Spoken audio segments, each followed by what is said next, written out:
Hello everyone.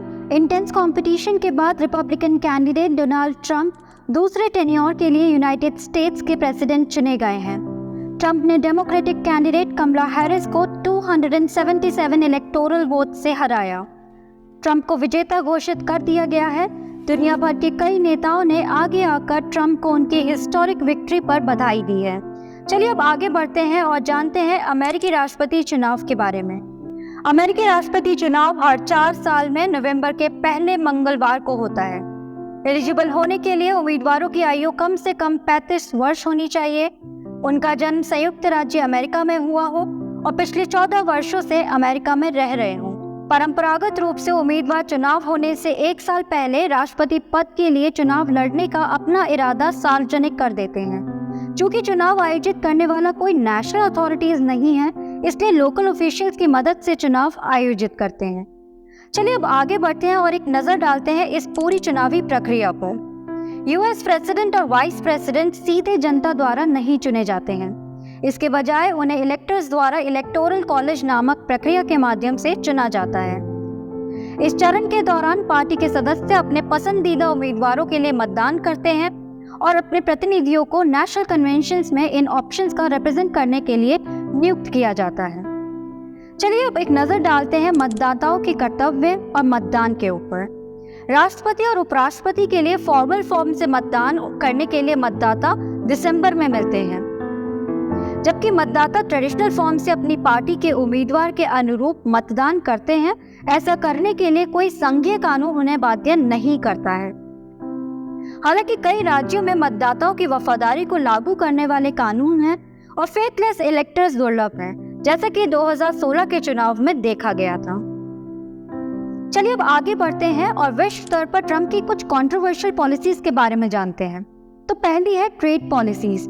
Trump के America first एजेंडे में घरेलू उद्योगों की सुरक्षा के लिए विदेशी वस्तुओं पर टैरिफ लगाना शामिल है। उन्होंने सभी आयातों पर 10% टैरिफ का प्रस्ताव दिया है, जो ग्लोबल बिजनेस डायनेमिक्स को बाधित कर सकता है।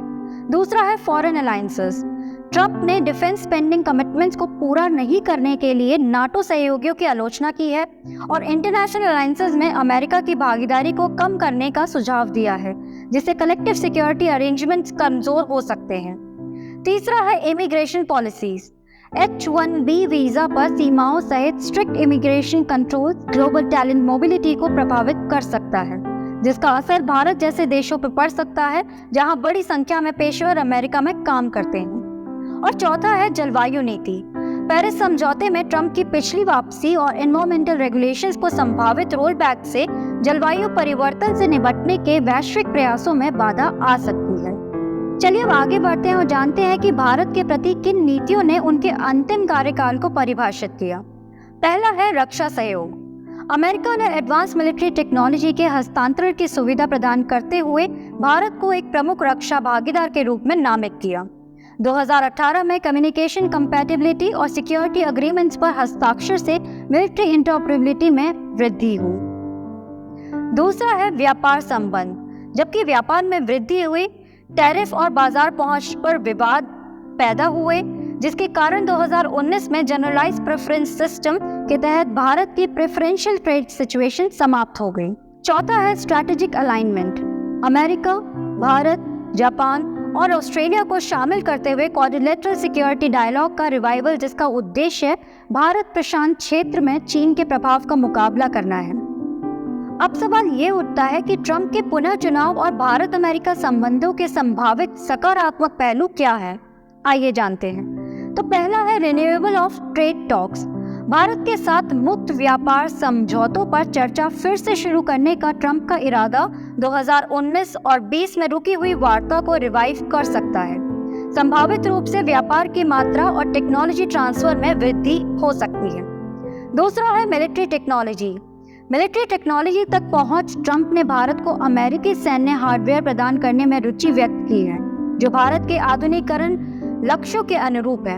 उनके प्रशासन से अपेक्षा की जाती है कि वे कम नौकरशाही प्रतिरोध के साथ प्रौद्योगिकी हस्तांतरण और रक्षा खरीद की सुविधा प्रदान करेंगे। तीसरा है मानवाधिकार जांच में राहत। ट्रंप के तहत भारत को अल्पसंख्यक अधिकारों, प्रेस की स्वतंत्रता और गैर सरकारी संगठनों के संचालन जैसे मुद्दों पर कम दबाव का अनुभव होने की संभावना है।